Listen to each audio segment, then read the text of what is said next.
नमस्कार।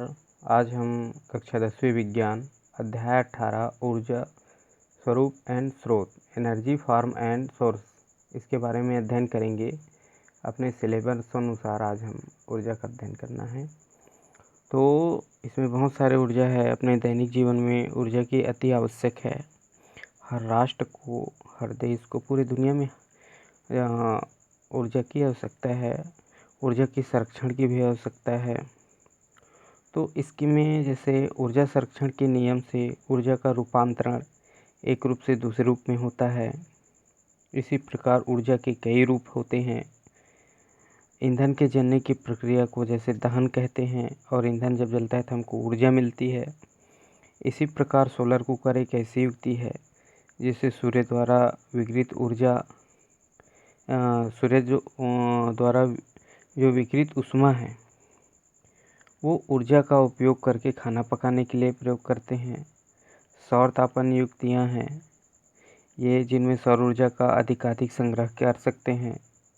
और जैसे सोलर कुकर के जो तापमान है उसे हम लोग खाना बनाने के लिए जब करते हैं तो ये बहुत सारे जो ऊर्जा है उसको हम लोग संग्रह करके उसका उपयोग अपने दैनिक जीवन में कर सकते हैं।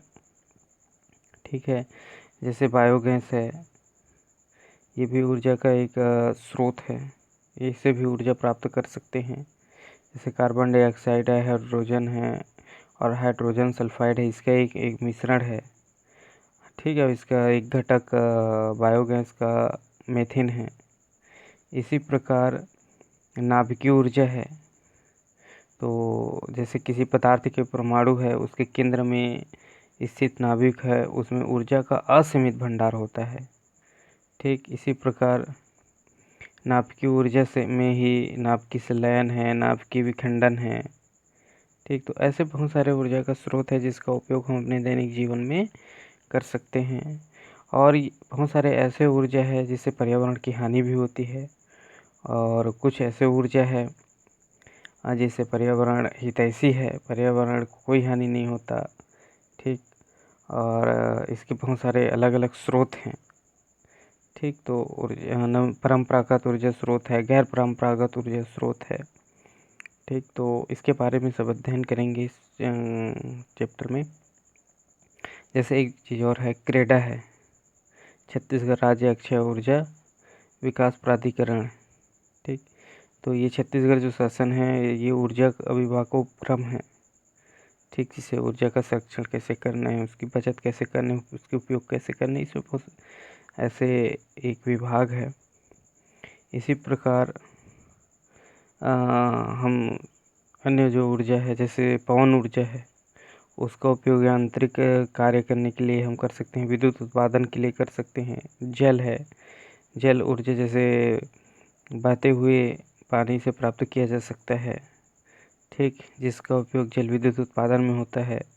गाय जैसे पशुओं की गोबर का सूक्ष्म जीव द्वारा अपघटन से बायोगैस बनता है, जो आगे बायोगैस जाने। इसी प्रकार कुछ जीवाश्म हैं, जैसे कोयला है, पेट्रोलियम है, प्राकृतिक गैसें हैं, ये भी ऊर्जा का एक स्रोत है।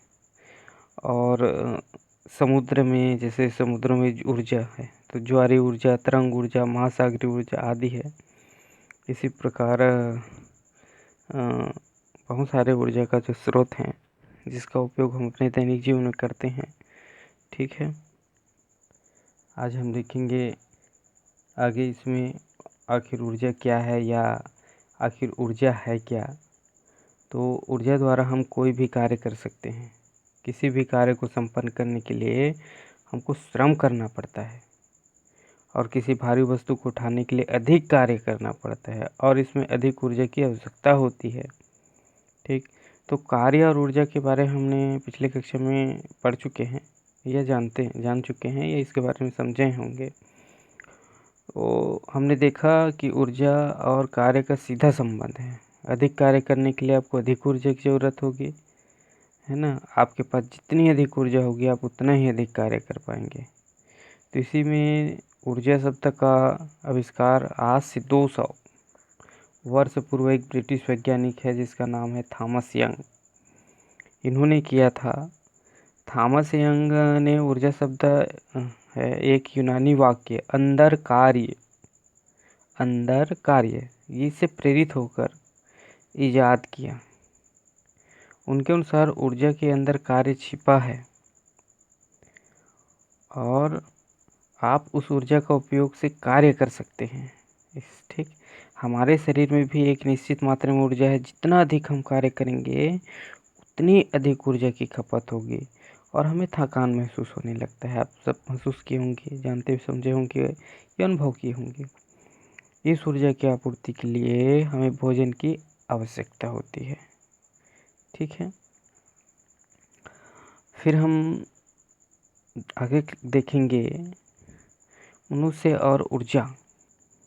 तो बहुत सारे मनुष्य और ऊर्जा में देखते हैं कि ज़्यादातर हम कार्य शब्द का संबंध जीवित मनुष्य से जोड़ते हैं। जब मनुष्य गुफाओं में रहता था तब मुख्यतः अपने शरीर की रासायनिक ऊर्जा का उपयोग करता था। फिर लोगों ने नया ज्ञान प्राप्त किया, पालतू जानवरों का उपयोग ऊर्जा के लिए किया। तो जैसे थोड़ा थोड़ा उसका दिमाग आया या विकसित हुआ या उसमें कुछ परिवर्तन आया तो उन्होंने पालतू जो पशु है, जानवर है, उसका उपयोग करने लगे। ठीक, जैसे नदी व पानी के बहाव से जहाज का चलना ये सीखा गया। तो ऐसे बहुत सारे हैं और जो मनुष्य में जो नेक्स्ट क्लास में इसके बारे में डिटेल में जानकारी प्राप्त करेंगे। ठीक, आज के लिए इतना ही। Thank you.